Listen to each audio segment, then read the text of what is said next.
Hello viewers, welcome to MC Academy. Today we are going to learn non-prepositional verbs and errors of unnecessary prepositions. बहुत सारे ऐसे verbs हैं जिनमें preposition का इस्तेमाल नहीं होता, लेकिन आज हम ऐसे specific verbs पढ़ेंगे जिनके साथ हम अमूमन गैर ज़रूरी preposition इस्तेमाल करते हैं. So without wasting your time, चलते हैं अपने वीडियो की तरफ.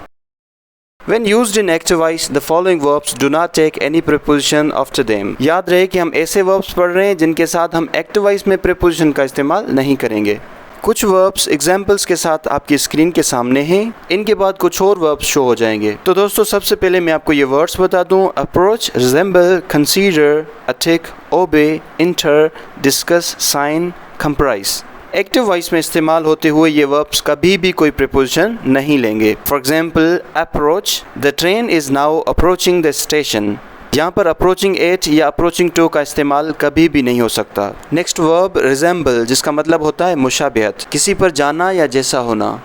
For example, he strongly resembles his father. Next verb consider, consider के साथ कोई प्रीपोजिशन इस्तेमाल नहीं करेंगे. I will consider your offer. In next verb attack, remember when attack is used as a verb, no preposition should be used after it. जैसे he attacked his enemy.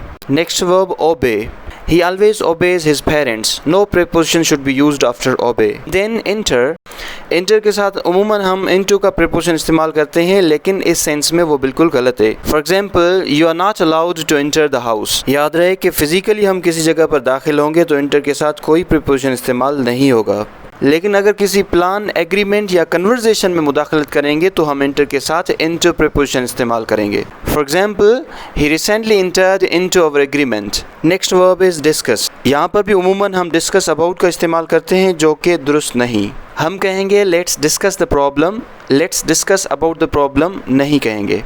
Verb sign के साथ कोई preposition इस्तेमाल नहीं होगा, जैसे I can't sign these papers. When comprise is used in active voice, no preposition should be used after it. For example, 5 people comprise the committee.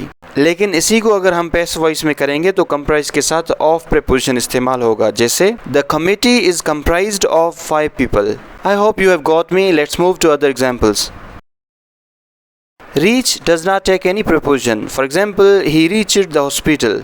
Describe के साथ भी किसी प्रीपोजिशन का इस्तेमाल नहीं होगा. For example, he describe the house in perfect details. Next verb है परवेट. परवेट का मतलब होता है फैलना. इसके साथ भी कोई प्रीपोजिशन इस्तेमाल नहीं की जाएगी, जैसे art and music pervade every aspect of life. Next, investigate के साथ हम कोई प्रीपोजिशन इस्तेमाल नहीं कर सकते. For example, we investigated this matter. चलते हैं नेक्स्ट एग्जाम्पल की तरफ. ऑर्डर के साथ कोई प्रीपोजिशन इस्तेमाल नहीं होता. I ordered a new pair of shoes. Resist के साथ भी हम प्रीपोजिशन इस्तेमाल नहीं करेंगे. He resisted all temptation. Influence को जब हम वर्ब के तौर पर इस्तेमाल करेंगे तो कोई प्रीपोजिशन इस्तेमाल नहीं होता. My parents greatly influenced me.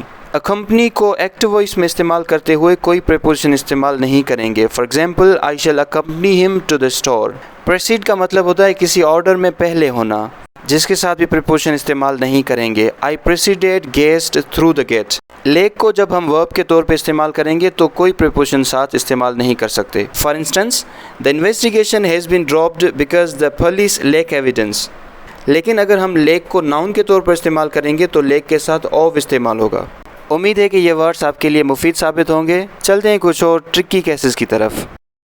Confusion in using preposition with मेरी. मेरी को लेकर हमेशा हम कंफ्यूज रहते हैं, आया कि मेरी के साथ प्रीपोजिशन इस्तेमाल करना है या नहीं. इस हवाले से मेरी के साथ लगने वाली सब प्रीपोजिशंस को मैं आपके सामने आज क्लियर करूंगा. सबसे पहले वाज़ेह रहे कि जब हम मेरी को एक्टिव वॉइस में इस्तेमाल करेंगे तो उसके साथ कोई प्रीपोजिशन यूज़ नहीं होगा, जैसे ही मैरिड हिज कज़न. लेकिन अगर हम इसी सेंटेंस को पैसिव की कंस्ट्रक्शन में लाएंगे तो मेरी के साथ टू इस्तेमाल होगा, जैसे his cousin is married to him.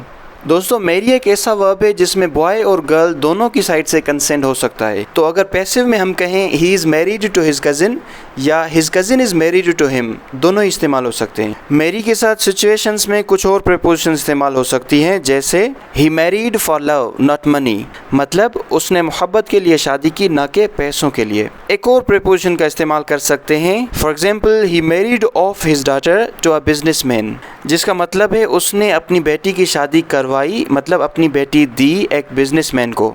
उम्मीद है कि मेरी के साथ प्रीपोजिशन लगाते हुए आपके पास कोई कन्फ्यूजन नहीं होगी. तो चलते हैं कुछ और एग्जाम्पल्स की तरफ.